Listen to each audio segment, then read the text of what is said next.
오늘도 오른손 들어서 우리 주님 찬양합시다. 할렐루야. 주님을 찬양합니다. 평생에 그 손을 주님이 붙잡아 주실 줄로 믿습니다.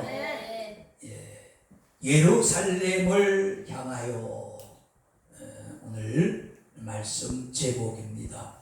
오늘 본문에서 그렇죠. 이 말씀을 하시고 하는 말은 열문화의 비유, 지난번에 우리가 말씀드렸죠. 그 열문화에 대한 비유를 제자들에게 말씀하시고 그런 뜻입니다. 그 말씀을 하시고 제자들과 함께 예루살렘을 향해서 올라가시더라. 그런 말씀입니다. 이게 뭐가 그거 의미가 있는가? 여러분 아시죠? 예수님은 예루살렘 출신이 아닙니다. 예루살렘 저 북쪽에 있는 갈릴리라고 하는 아주 외진 곳에 그 나사렛이라고 하는 동네에서 사는 갈릴리와 나사렛이 옆입니다. 그래서 나사렛에서 왔다 그럼 아우 저 좋은 뜻이로구나 이렇게 생각했어요. 옛날에 우리가 강원도에서 왔다 그러면 아유 거의 감자밥이네 뭐 이렇게 좀 비속어적인 얘기를 했잖아요. 마찬가지로 나사렛에서 왔다 그러면 참 사람을 무시했다. 성경에도 나사렛에서 무슨 선한 것이 나겠느냐 이런 속담이 있을 정도로 나사렛은 그 당시 이 이스라엘 사람들에게 외진 곳으로, 그 다음에 사람들을 비하하는 뜻으로 쓰여졌단 말이죠. 그러니까 예수님은 생전에 예루살렘을 뭐 좀 그 성경학자들보다 다르지만 한 3번 정도 올라가셨다 이렇게 말씀하시는데 오늘 올라가시는 것은 아마 마지막이 아닐까 이렇게 생각을 합니다. 왜냐하면 이때 예루살렘에 올라가셔서 성전을 청소하시고 거기서 가르치시다가 가룟 유다의 배신으로 거기서 잡히시고 고난받으시고 거기서 죽으시고 그 다음에 거기서 부활하시고 거기서 승천을 하셨습니다. 예루살렘은 그래서 아주 굉장히 중요한 의미가 있습니다. 지상의 예루살렘, 지금 말하는 것은 지상의 예루살렘을 말하는 것. 지금도 그 도시가 2000년이 지났지만 지금도 그 도시 이름이 예루살렘이에요. 그래서 이스라엘의 수도가 됐죠. 지난번에 이스라엘의 수도인 예루살렘. 그 뜻은 예루살렘의 예루와 살렘이라고 하는 그런 두 단어가 합쳐서 된 건데 평화의 마을, 평화의 도시 뭐 그런 뜻입니다. 평화의 터전.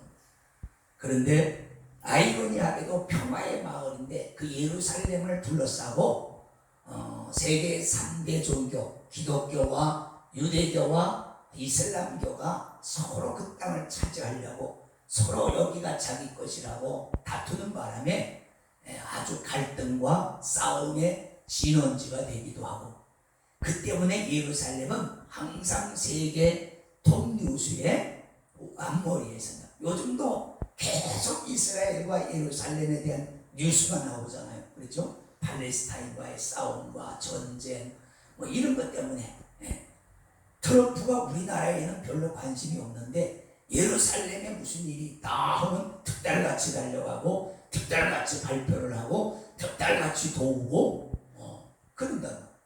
우리는 이스라엘을 지지한다. 그래요.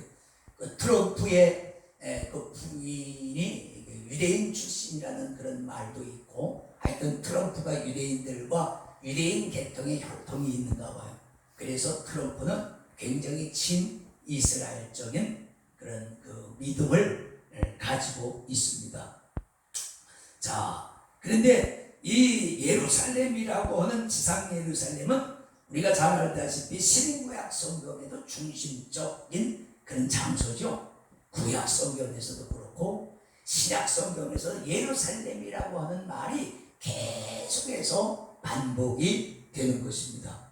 하나님이 예루살렘을 선택하시고 구별하시고 다윗을 통해서 예루살렘을 차지하게 하시고, 다윗 때서부터 그전에는 예루살렘이 그냥 이방인들의 도시였는데 다윗이 이 예루살렘을 함락해서 차지하고 맨 처음엔 다윗성이라고 부르다가 나중엔 거룩한 성, 거룩한 도성, 그런 예루살렘이라고 하는 칭호로 바뀌어지게 됩니다.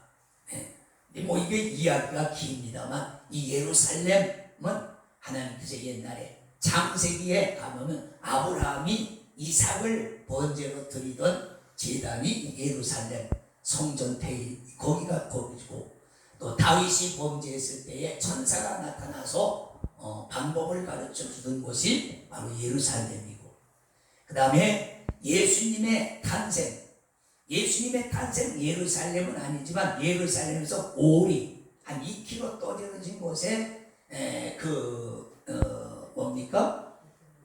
베들레헴이라고 하는 그 동네가 예루살렘에서 한 2km 정도 오리밖에 그렇게 보인다. 거기서 태어나셨다. 그러니까 예루살렘은 예수님이 태어나시고 예수님이 거기서 고난받으시고 거기서 죽으시고 거기서 부활하시고 거기서 승천하시고 거기서 제자들을 세계로 파송하시고 거기서 다시 오시겠다고 약속한 것이 예루살렘이란 말이에요. 그러니까 예루살렘은 예수님의 구속사역 중에서 가장 중요한 그런 지명이기도 하다, 그런 말씀입니다. 그리고 이제 천상의 예루살렘이 있습니다. 지상의 예루살렘은 천상의 예루살렘의 그림자예요. 오늘 여러분들이 요한계시록 21장을 한번 찾으세요. 다 같이 성경 맨 뒤에 있죠. 요한계시록 21장을 다 같이 찾으시기 바랍니다. 본문을 짚어가면서, 자, 지금까지는 지상의 예루살렘에 대해서 말씀했지만 이제는 천상의 예루살렘, 하늘에 예루살렘이 있다, 그런 말입니다. 요한계시록 21장 1절을 보면 또 내가 새 하늘과 새 땅을 보니 처음 하늘과 처음 땅이 없어졌고 바다도 다시 있지 않더라. 여기 보면 새 하늘과 새 땅이 나옵니다. 하나님께서 우리가 살고 있는 이 땅, 이것을 성경에 보면 다 불태운다고 그랬잖아요. 그리고 새 하늘과 새 땅을 창조하십니다. 그 새 하늘과 새 땅 안에 21장 2절에 보면 또 내가 봄에 거룩한 성 새 예루살렘이 하나님께로부터 하늘에서 내려오니 그 예비한 것이 신부가 남편을 위하여 단장한 것 같더라. 꽃단장. 그러니까 새 예루살렘이 하늘에서부터 그 새 하늘과 새 땅이 있는 곳으로 내려오더라. 그러니까 천상의 예루살렘은 하나님이 새 하늘과 새 땅을 창조한 그곳에 이제 예루살렘이라고 하는 그런 이제 성이 다시 내려오는 것입니다. 그런데 이 5절에 가보면 21장 5절에 가보면 그런 말씀, 보좌에 앉으신 이가 가라사대 보라 내가 만물을 새롭게 하노라 하시고 또 가라사대 이 말은 신실하고 참되니 기록하라 하시고, 그 새 하늘과 새 땅 안에 예루살렘이 하늘에서 내려와서 있고 그 예루살렘 성 안에 보좌가 있고 하나님이 그 안에 좌정에 계시고 거기서 하나님께서 내가 만물을 새롭게 한다 하는 그런 말씀이 되는 것입니다.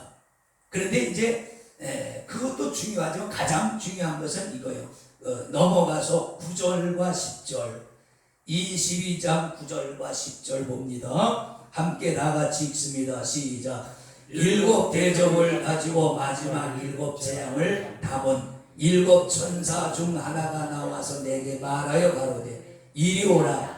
내가 신부 곧 어린 양의 아내를 내게 보이라고 성령으로 나를 데리고 크고 높은 산으로 올라가 하나님께로부터 하늘에서 내려오는 거룩한 성 예루살렘을 보이니 그랬어요. 하늘에서 내려오는 거룩한 성 예루살렘은 바로 신부 곧 어린 양의 아내가 될 신부다 이렇게 말하죠.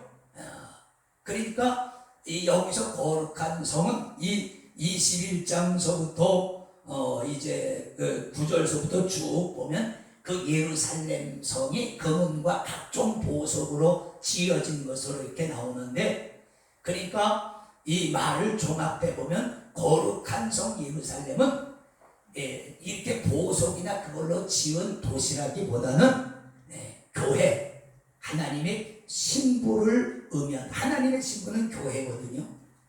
그래서 어린 양의 신부가 될 교회를 의미한다. 그게 이제 그 구체적으로는 그 밑에 12절 21장 12절에 보면 크고 높은 성곽이 있고 12문이 있는데 문에 12천사가 있고 그 문들 위에 이름을 썼으니 이스라엘 자손 12지파의 이름들이라. 이스라엘이 12지파로 되어 있잖아요. 그리고 족장이 있고, 이스라엘의 12지파라고 하는 것은 이스라엘 전체를 의미하는 거예요. 이스라엘 전체를 의미하는 것이고, 그 다음에 13절을 보면 또 다른 이야기예요. 13절 동편의 세문, 북편의 13절 그 14절이네. 14절 그 성의 성곽은 12기초석이 있고 그 위에 어린 양의 12사도에 12이름이 있더라. 구약 성경에는 12지파가 많이 나오고 신약 성경에는 12사도의 이름이 많이 나오죠. 12사도는 뭐예요? 신약의 교회의 모든 사람들을 의미하는 거예요. 왜? 예수님이 사도들에게 너희는 가서 복음을 증거하라. 그래서 사도들로부터 교회가 시작됐잖아요. 그러니까 구약에서 앞쪽에 12지파는 이스라엘의 구원받은 백성 전체를 의미하는 것이고, 12사도라고 하는 것은 신약의 복음을 듣고 구원받은 모든 성도들을 총칭하는 거예요. 그래서 구약의 성도들과 신약의 성도들이 연합해서 연합한 완전한 하나님의 교회의 모습이고 하나님 나라를 가르쳐주는 모습이란 말이에요. 그래서 예루살렘이 오늘 보세요. 오늘 교회가, 오늘 성지교회 할 때는 사람들이 건물을 생각하지만 원래 교회는 건물이 아니에요. 이건 예배당이에요. 그리고 교회는 저와 여러분을 가르치는 거예요. 성지교회 하면 저와 여러분을 가르치는 거예요. 아멘. 마찬가지예요. 여기 성경에서 천상의 예루살렘을 말할 때는 여기 금은 보석으로 지은 건물이 나오지만 이것은 건물을 말하는 게 아니고 구약에서 구원받은 아브라함의 자손들과 신약에서 예수 믿고 구원받은 백성들을 총칭하는 연합한, 구약과 신약이 연합한 완전한 교회의 모습, 완전한 하나님의 나라의 모습을 보여주는 것입니다.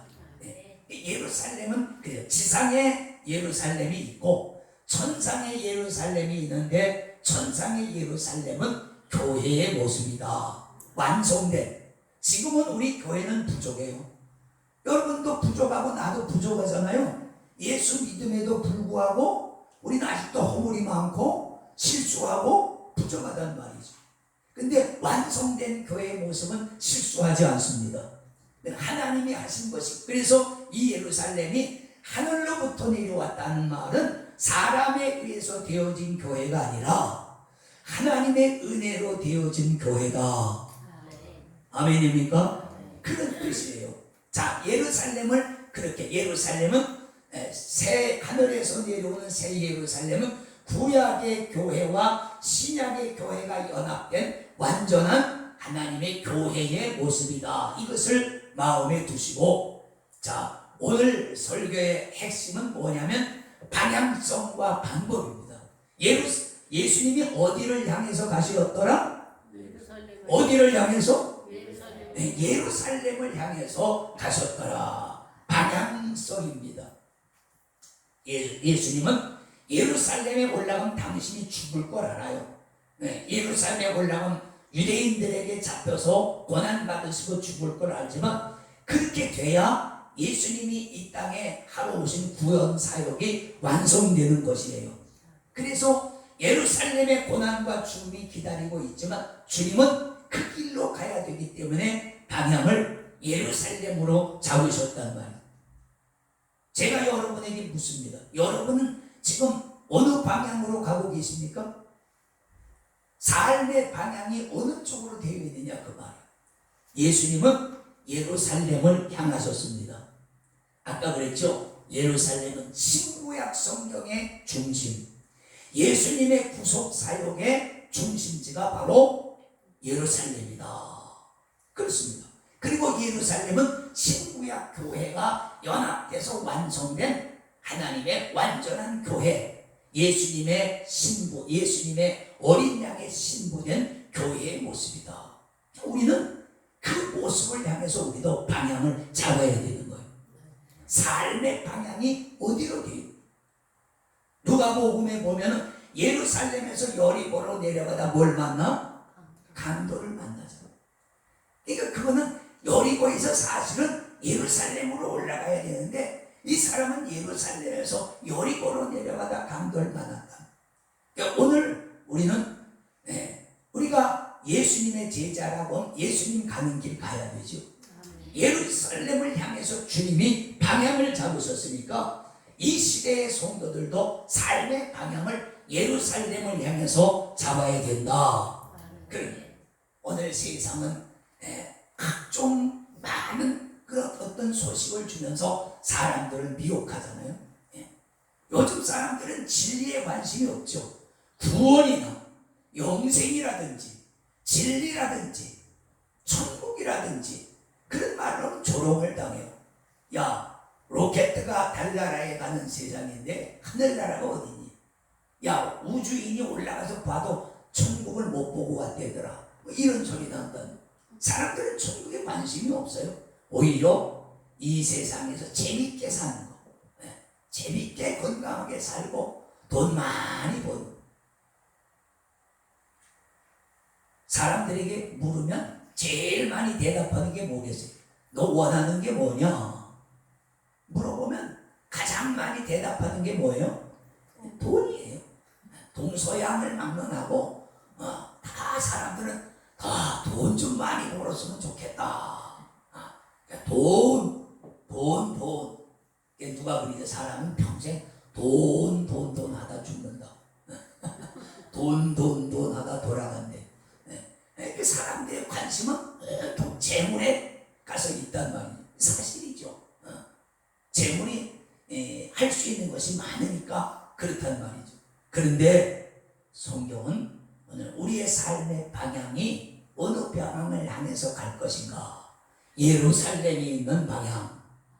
지금도 무슬림들은 기도할 때에 자기들의 성지가 있는 메카라고 하는 성지가 있는 곳을 향해서 기도합니다. 구약 성경에서도 유대인들은 예루살렘에 있는 쪽을 향해서 예배드리고 기도했어요. 기도할 때 예루살렘이 있는 쪽을 향해 창문을 열어놓고 다니엘이 그렇게 기도했잖아요. 예루살렘이 있는 쪽을 향해서 창문을 열어놓고 무릎 꿇고 기도했다. 근데 지금은 안 그렇다고 그러더라고, 지금 유대인들. 근데 무슬림들은 지금도 메카가 있는 그 성지가 있는 쪽을 향해서 이 기도를 한단 말이에요. 그런데 외국에 나오면 어느 쪽이 메카가 있는 쪽인지 모르잖아, 방향감. 그래서 우리나라에서 또 그 아이디어, 핸드폰에다가 나침판을, 메카가 있는 방향을 자동으로 알려주는 나침판을 만들어서 핸드폰에다 부착해가 그게 아주 기가 막히게 팔렸다고 그러잖아. 근데 그걸 딱 보면 이쪽이 메카로구나. 이쪽이네 여기서는. 그리고 그 방향을 향해서 무릎 꿇고 그들은 기도한다는. 뭐 그게 오르냐 안 오르냐 그건 그냥 방법의 문제지. 하면 좋고 안 해도 상관은. 하나님이 이쪽 보고 한다고 기도한다고 안 들으시고 이쪽 보고 하면 들으시고 그러시겠습니까? 방향은 아무 문제가 없는 거예요. 그러나 삶의 방향은 중요합니다. 삶의 방향은 주님은 예루살렘을 향해서 두 번째입니다. 그리고 방법이죠. 제자들과 함께 앞서서 가셨다. walking along ahead of his disciples. 그의 제자들과 함께 앞서서 걸어가셨다. 앞서서 가셨다는 말은 뭐예요? 앞서갔다는 말은 확신이 있다는 말, 자신이 있다는 말이, 그러죠? 자기가 가는 길이 이 길인 것을 분명히 안다는 뜻이에요.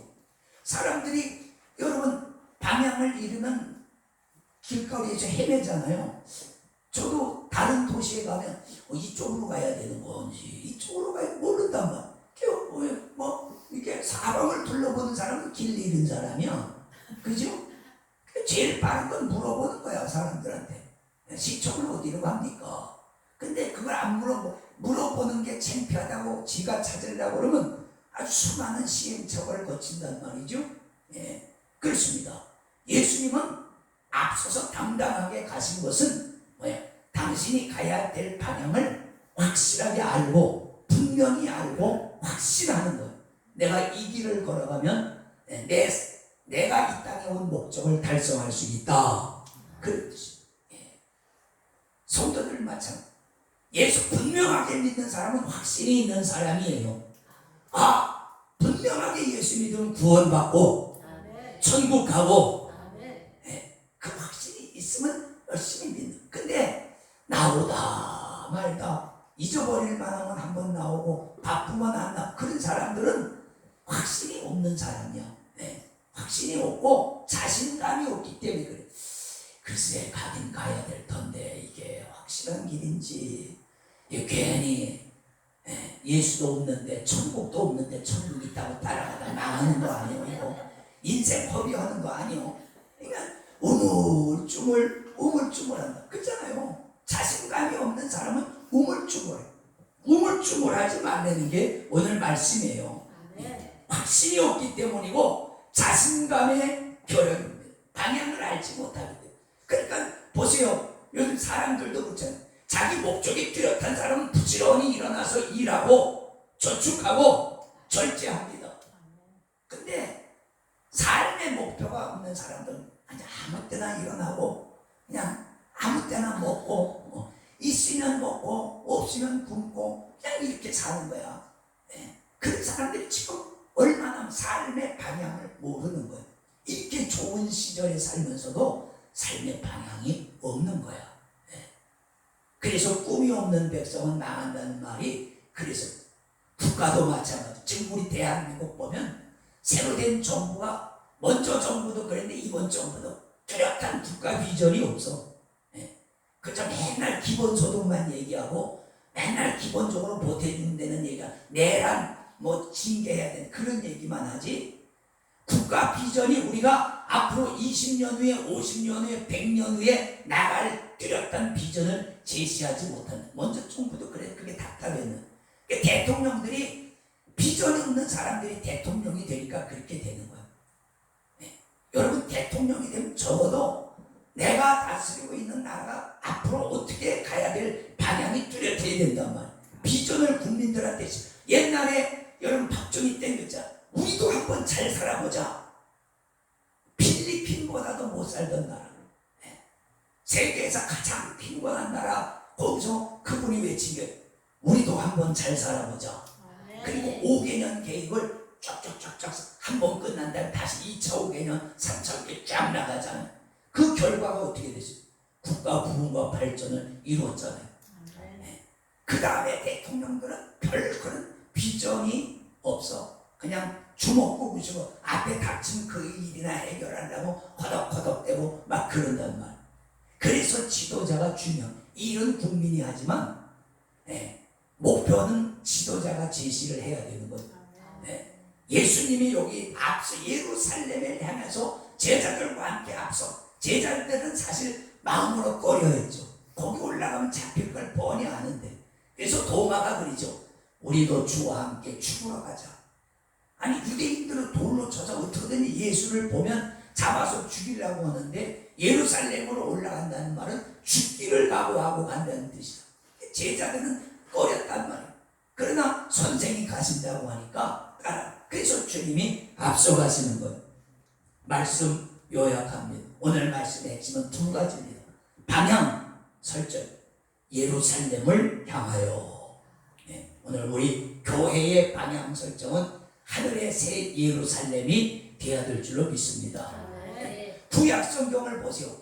구약 성경에는 목표가 뭐예요? 가나안이에요. 젖밥거리 흐르는 가나안 땅. 하나님이 아브라함을 통해서 우리와 조상들에게 주신 약속의 땅에 들어가는 것이 그들의 목적이에요. 근데 신약 성경에 넘어오면 이제 가나안 땅은 이루어졌으니까 목표가 뭐예요? 하느님 나라입니다. 예수님께서 오셔서 설교의 첫 제목이 회개하라. 하느님의 나라가 가까웠다. 세례 요한도 그랬고 예수님도 그랬고 사도들도 제목 하늘나라. 우리의 방향은 하늘나라입니다. 그리고 앞서서 가는 함께 더불어서 혼자 가면 안 되죠. 그죠? 그래서 가족을 위해서 기도해야 되고 민족을 위해서 기도해야 되죠. 더불어서 함께 앞서서 간다. 먼저 가는 사람이 있어야 사람들이 따라가요. 양들도 보면 나이 많이 먹은 경험 많은 양을 데리고 가면 그 밑에 젊은 양들이 다 따라와요. 다 따라와. 그래서 양이 가는 모습은 항상 삼각형이야. 앞에는 숫자가 적고 뒤로 갈수록 숫자가 많아.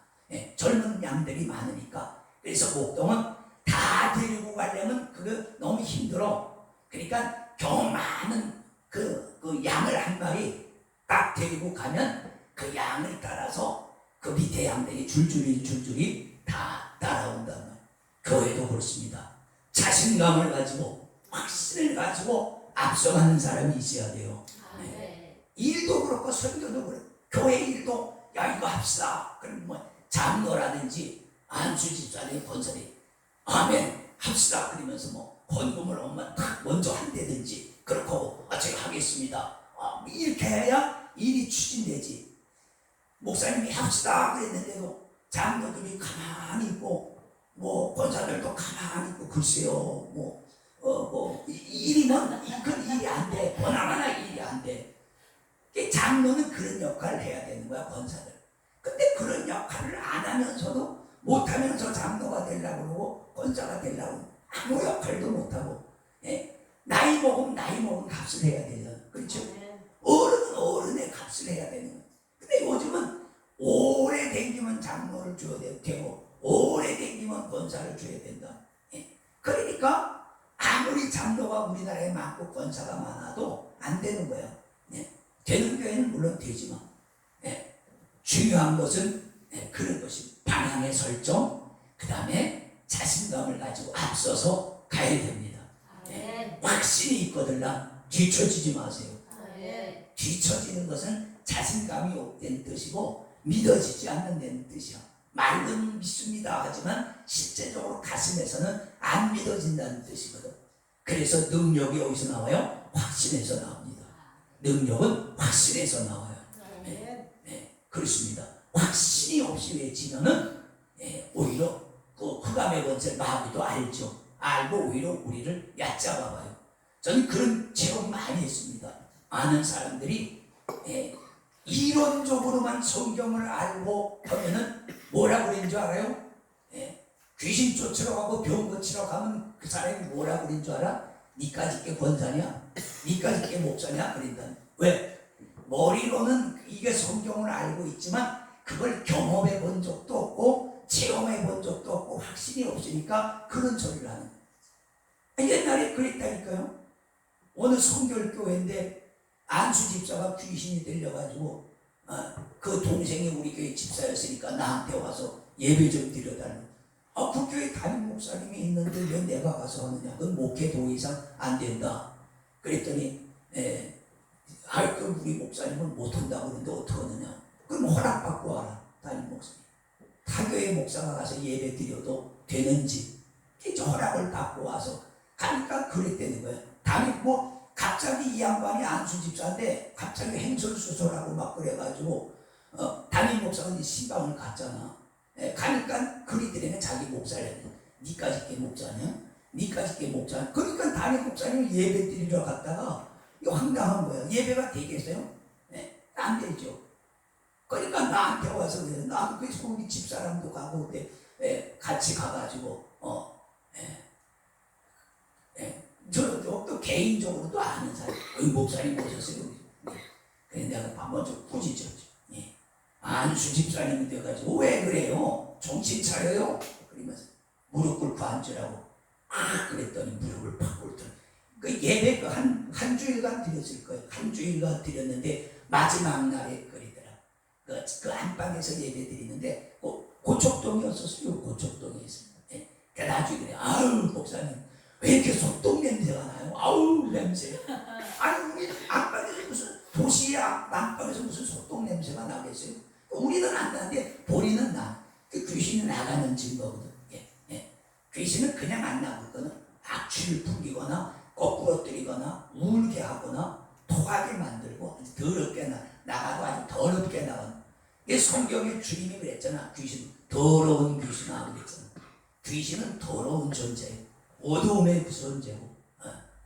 그러니까 나와서 책 잡고 있잖아. 여러분 확신이 없으면 그래서 우리가 성경을 머리로만 알고 있으면 안 된다. 그래서 믿음은 체험이에요. 고린도서에 하나님의 나라는 말이 있지 않고 능력이 있다. 근데 능력을 체험하지 못하면 아무리 이걸 읽고 해도 확신이 안 오는 거예요. 본 적도 없고 들은 적도 없고 체험한 적도 없으니까. 근데 어떤 모양으로도 체험을 해야 하나님의 나라가 믿어지고 하나님이 살아계심이 믿어지고 믿어져야 기도를 할 거 아니야 그분에게. 그렇습니다. 말씀 요약합니다. 예루살렘을 향하여 저와 여러분의 삶의 방향이 될 수 있기를 축원합니다. 기도합니다. 아버지 감사합니다. 영광 받아 주시옵소서. 우리의 삶의 방향이 예수님처럼 하늘의 새 예루살렘을 향하여 설정될 수 있도록 복을 주시옵소서. 예수님 이름으로 축복하고 기도를 드리옵나이다. 아멘.